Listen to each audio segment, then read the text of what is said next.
Y ahora tiro yo, porque me toca. Hola Andrés. Hola Pablo, acá estoy con micrófono profesional, a ver si la audiencia nota una mejora en la calidad del sonido, si no en la calidad de las intervenciones. Bueno, otra vez estamos cruzados de continente.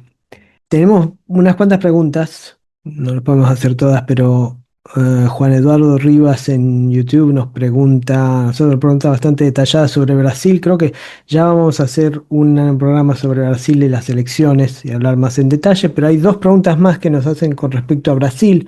Otra persona, Aria en YouTube, dice: Mi ley es ejemplo de mensaje de odio a Brasil. Si el país tuviera la ley que propone la libertad avanza hacia los extranjeros, lo deberían echar.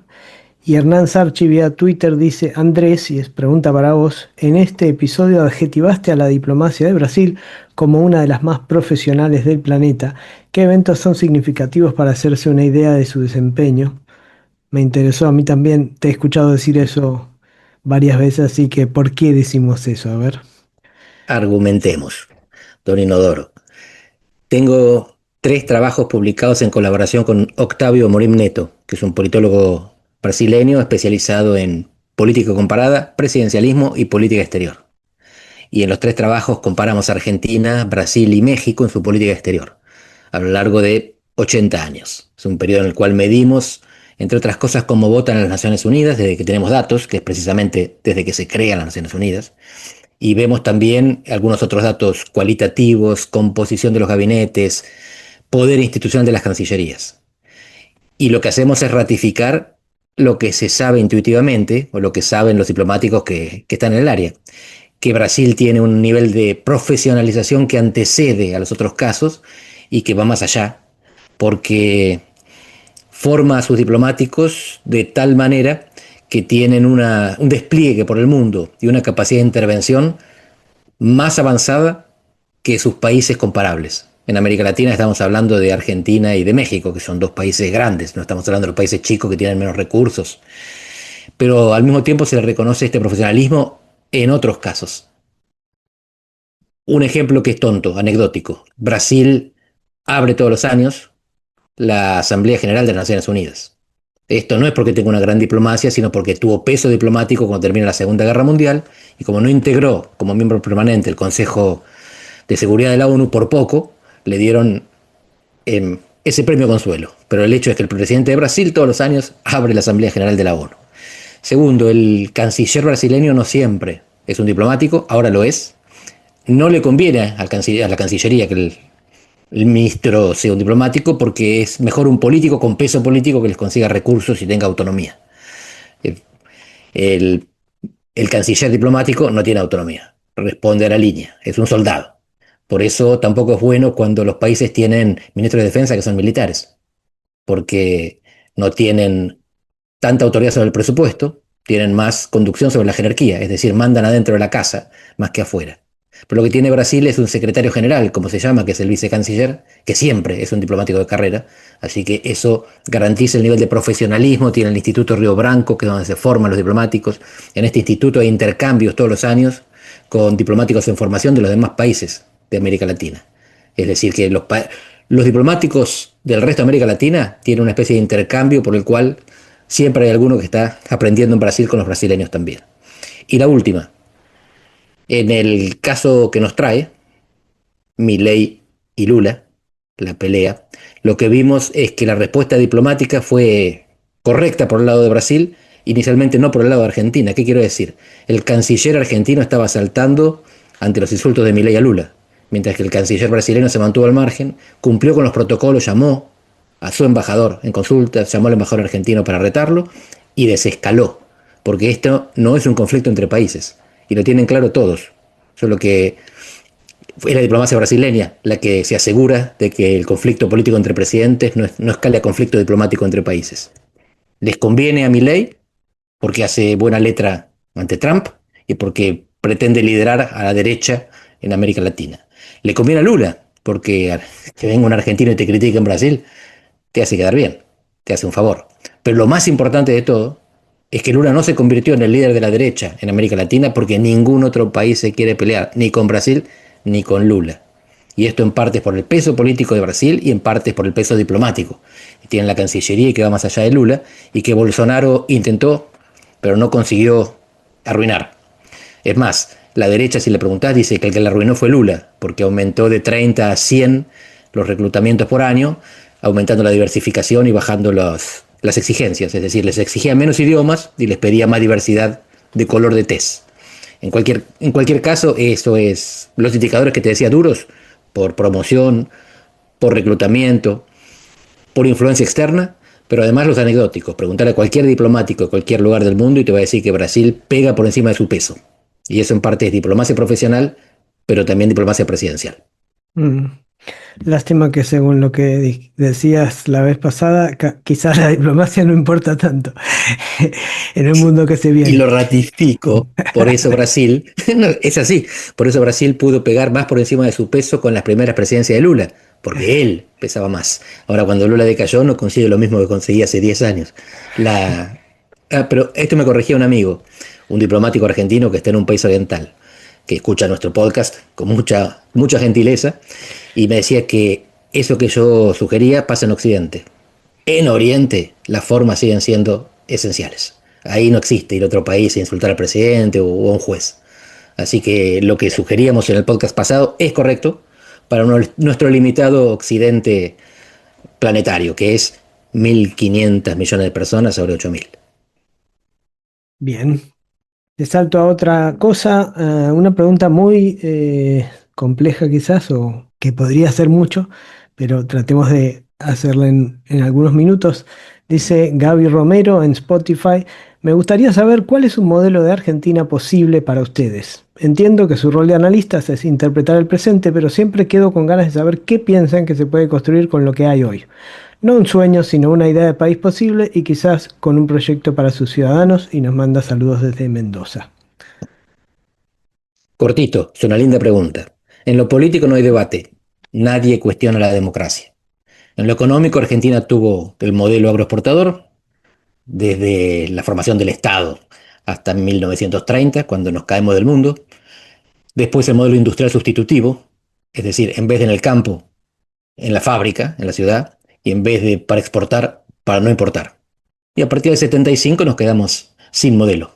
Por supuesto que tenemos al campo que nos banca cuando le va bien, pero no alcanza. Lo que se sugiere ahora es que volvamos a la Argentina pre-agroexportadora, a la Argentina que le da el nombre al país, a la Argentina del mineral.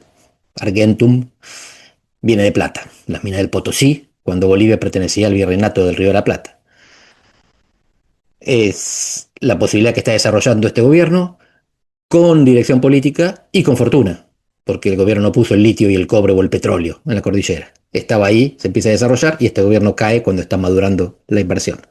Así que el país que yo veo, Pablo, y vos podés cuestionarlo, es un país que exporta recursos de la tierra a los que les agrega valor. Y aquí entra el núcleo de la economía del conocimiento y las nuevas tecnologías y la innovación científica. Argentina es un país con muchos unicornios. Son empresas tecnológicas de más de 1.000 millones de dólares. Son empresas que crearon valor en el campo de la tecnología, fundamentalmente. Así que está la posibilidad de no ser solamente un proveedor de materias primas, que igual hoy no está mal, porque valen mucho. La cuestión es qué pasa después y sobre todo qué pasa cuando se agotan, porque los recursos de la tierra se agotan. Y si se le agrega conocimiento, si se le agrega innovación, si se pone tecnología por encima de los recursos naturales, es una Argentina posible, es una Argentina viable, es una Australia que no fue. Y los que dicen no alcanza, somos demasiados, los recursos no son tantos, les recuerdo que estamos cerca de achicarnos en población. Mm, Así que para los sí. poquitos que vamos a ir siendo, capaz que alcanza. Es una respuesta posible y probable. Yo diría el proyecto para los ciudadanos, que al final, para qué hacemos todo, ¿no? Yo siempre pienso en esa idea del pursuit of happiness que dice la Constitución estadounidense, ¿no? Un lugar donde cada uno pueda perseguir su proyecto de vida. Lo que te cambiaría de la respuesta que dijiste, sí, sí es cierto que en un mundo donde Argentina se desarrolla más basado en sus ventajas comparativas. Es cierto que los recursos naturales tienen un lugar mucho más amplio, pero yo diría que hay que pensar en términos de productividad más que en términos de segmento, más que en términos de industria.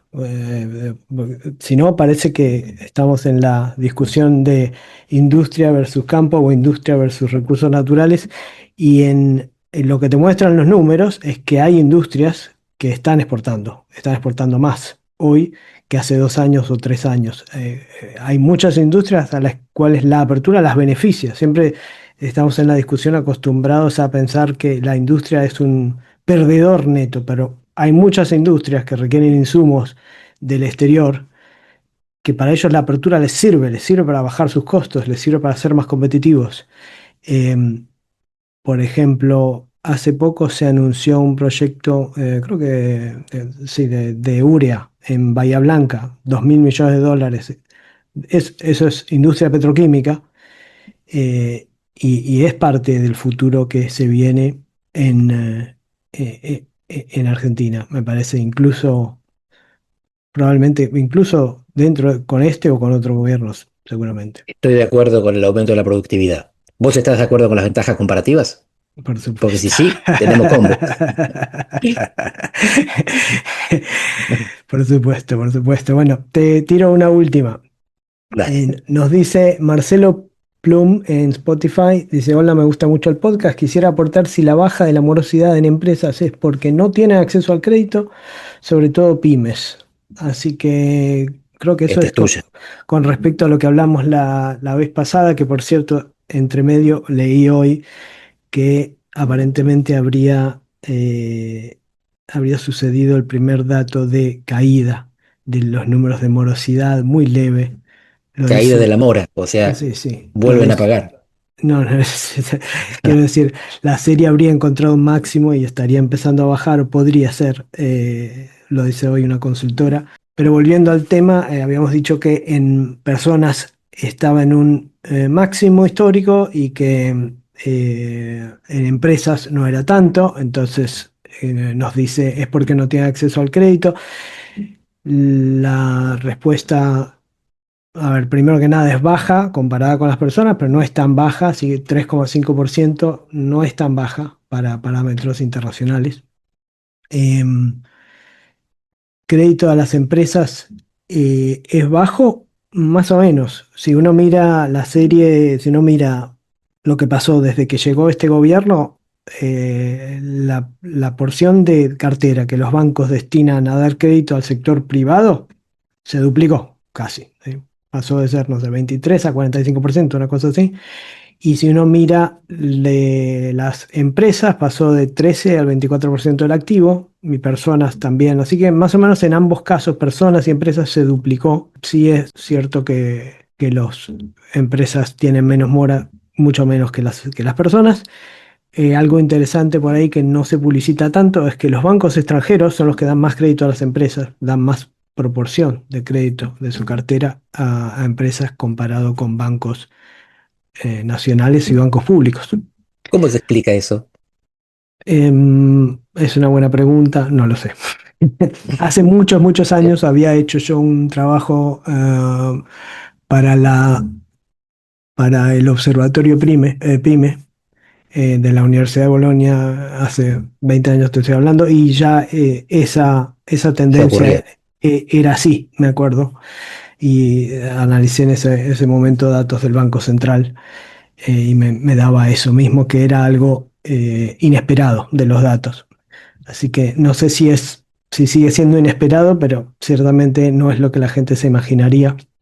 Bueno, muchas pymes Sí. tienen problemas en acceso al crédito en Argentina fundamentalmente porque la informalidad está más concentrada en las pymes eh, que en las Ahora, empresas déjame grandes. que lo ponga de otra manera. Que los bancos extranjeros den más crédito a las pymes que los bancos públicos es una vergüenza para los bancos públicos.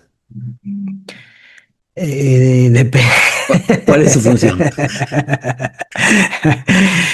No lo ¿Te sé. gusta? Eso corre por tu cuenta. Pero bueno. Bueno, algún día tendremos que traer un especialista para que nos hable del Banco de la Provincia de Buenos Aires, el gran elefante blanco de la gran provincia, que, que está en discusión otra vez por buenas y malas razones. Pero sigamos con lo que veníamos. Bueno, así que, ¿en qué anda el debate económico de la semana? Te lo resumiría así. Cuando uno mira los datos de actividad, seguís teniendo un panorama mixto.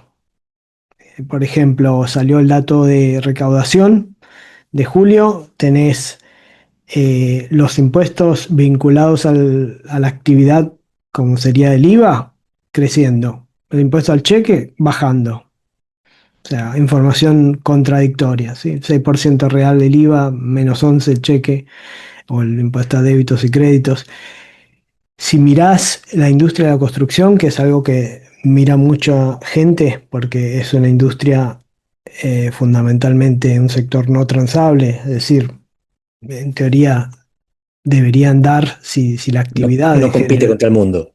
Y sí, si uno mira el último número de mayo del INDEC, es un muy buen número, sí, creo que da, es una, uno si mira la serie desestacionalizada, es un máximo de los últimos, no me acuerdo, de 12, 18 meses, pero si uno miraba el número anterior, tenés que decir, está planchado hace un año. Y si uno miraba los últimos 12 meses, te da 6 meses números negativos y 6 meses positivos. Entonces, es un panorama donde vos no podés decir esto está andando y mucha gente está discutiendo con por qué.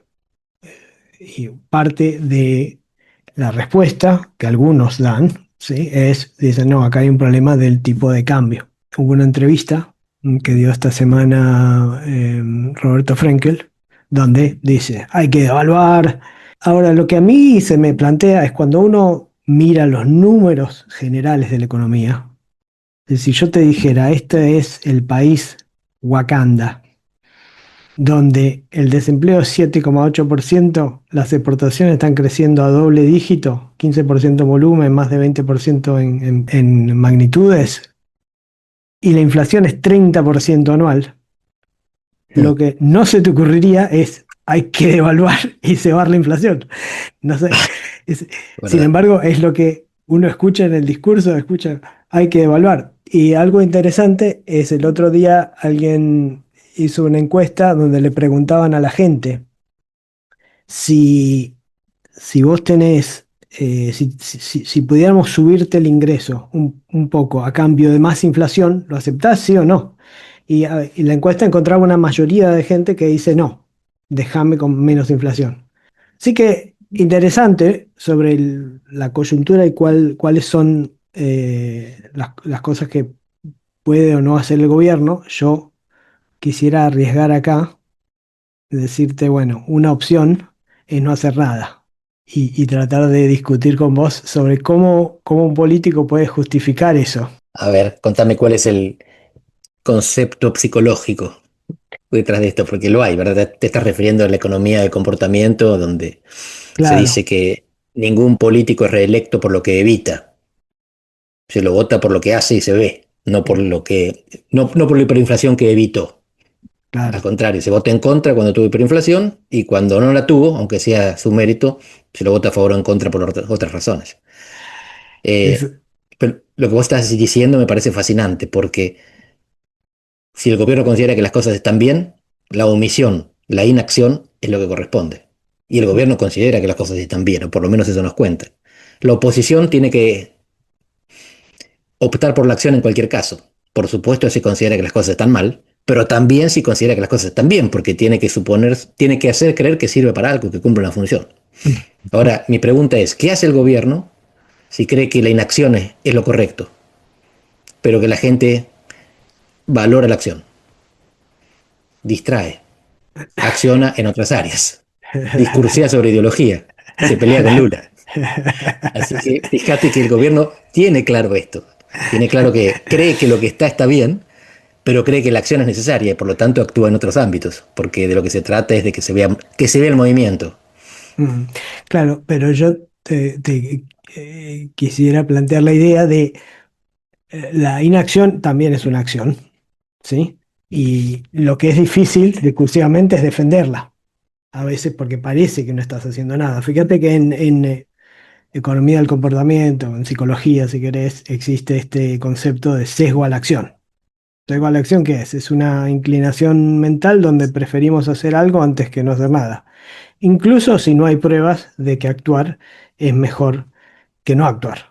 ¿Sí? Un ejemplo, ahora que estamos todavía en ámbito postmundial, un ejemplo que yo le doy a veces a mis alumnos de micro es los arqueros y los penales.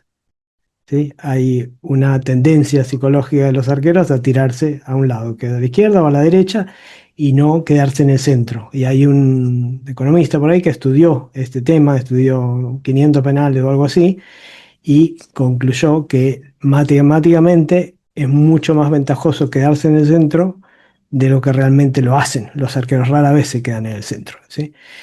¿Por qué no lo hacen? Y porque hay una penalidad, hay una penalización de no tirarse, porque es visto como no hacer nada. A pesar de que quedarse en el centro es una opción tan válida, si querés, o tan lotería, puede ser, como alguno dirá que no, que conoce al jugador o lo que sea, pero digo, en términos estadísticos es tan válida como tirarse de izquierda a la derecha. Sí, pero si no haces nada, tenés la culpa. Mientras que si te tiraste, hiciste el esfuerzo. El gol Exacto. no fue tu culpa. La cuestión es precisamente cómo se evalúa por parte del público, que es la hinchada en un caso y el electorado en otro.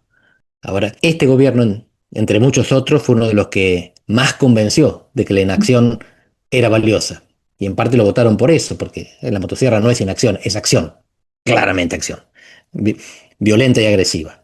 Pero para producir inacción, una vez que vos motocerrás el Estado, no tenés más función que cumplir. Así que tenés que encontrar alguna si querés quedarte, porque si Milei hubiera cumplido lo que dijo, dolarizaba, cerraba el Banco Central y no precisaba un segundo mandato. Porque a partir de ahora todos tenemos dólares, ¿para qué necesitamos a alguien que controle el Banco Central y produzca pesos aunque sean pocos? Pero más allá de ese cambio, lo que yo veo es que hay una aceptación de ese sesgo, una comprensión de cómo funciona y un intento de racional de desvío de la atención. Fíjate que no es la primera vez que pasa que Milei se va por las ramas de la ideología cuando la gente está esperando que hable de las efectividades conducentes de la economía.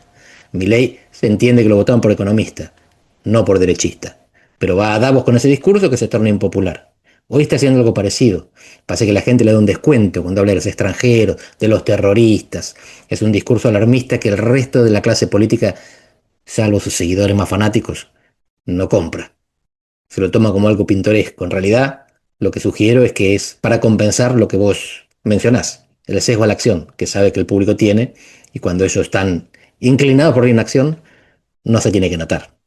Sí, hay una dimensión adicional de este tema que es en política el impacto de la acción no es uniforme. Afecta distinto a distintas, digamos, votantes, si querés, o distintas Ibas a decir constituencies. constituencies. Sí, exacto. Y los beneficiarios de una acción potencial son los que reclaman, mientras que las personas que pagan el costo de esa acción potencial no necesariamente tienen la misma voz, muchas veces están más difusos, como decía Mancur Olson, ¿sí? Entonces, cuando vos escuchás gente diciendo hay que devaluar, por ahí tenés algún sector de la industria como beneficiario y no necesariamente una mayoría de la gente, desde el punto de vista del poder adquisitivo del salario.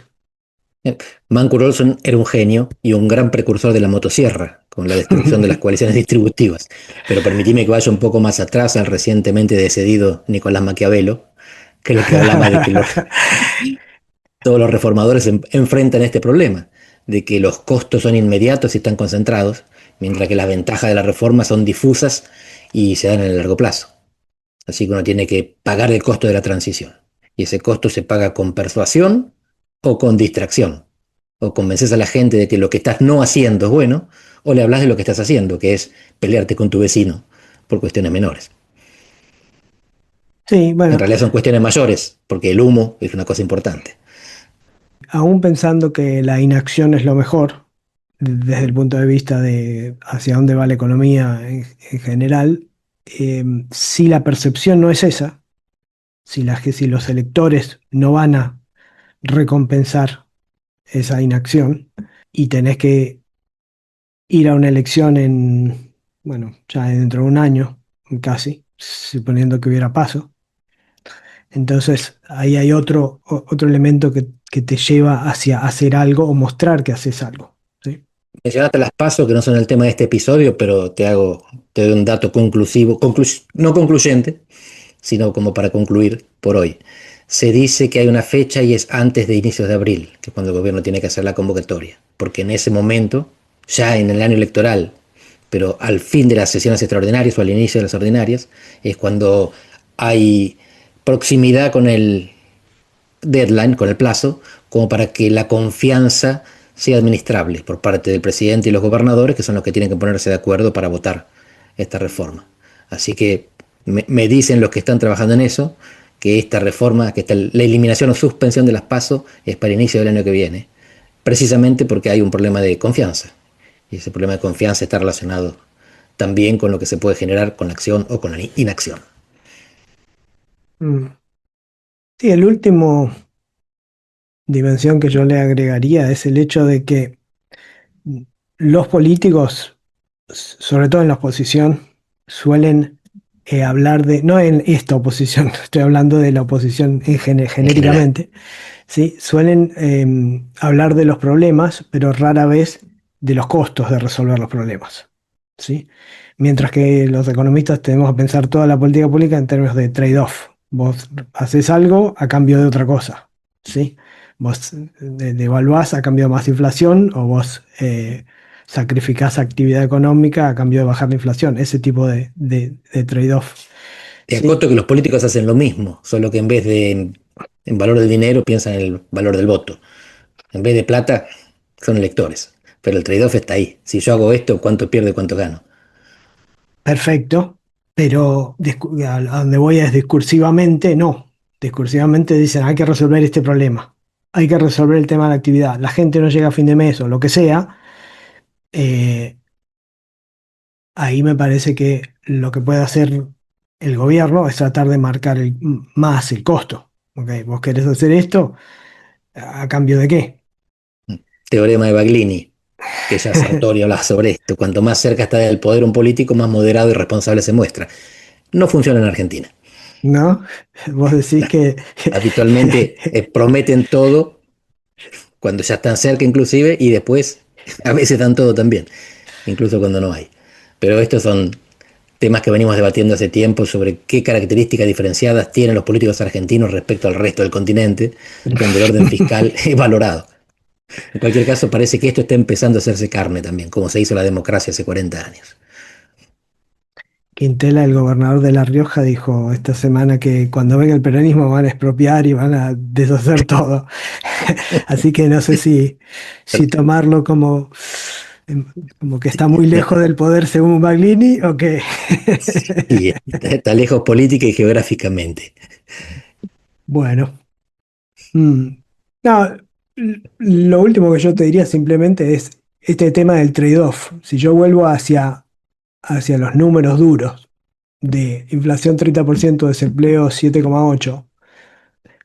Una sociedad puede decir, bueno, yo quisiera menos desempleo, no importa que haya más inflación. Otra sociedad podría decir lo contrario, pero ese intercambio en muchos otros países está mucho más sesgado hacia inflación más baja que en Argentina. Eso es lo claro. Si te doy un ejemplo famoso en economía, es en la década en el año 79-80, cuando llega Paul Volcker a la Reserva Federal. La inflación está llegando a 11%, algo así, tiene su máximo en 14%. Y Paul Volcker sube las tasas en forma impresionante, causa una recesión brutal, lleva el desempleo, prácticamente lo duplica, de 6 a 11% en un año y medio.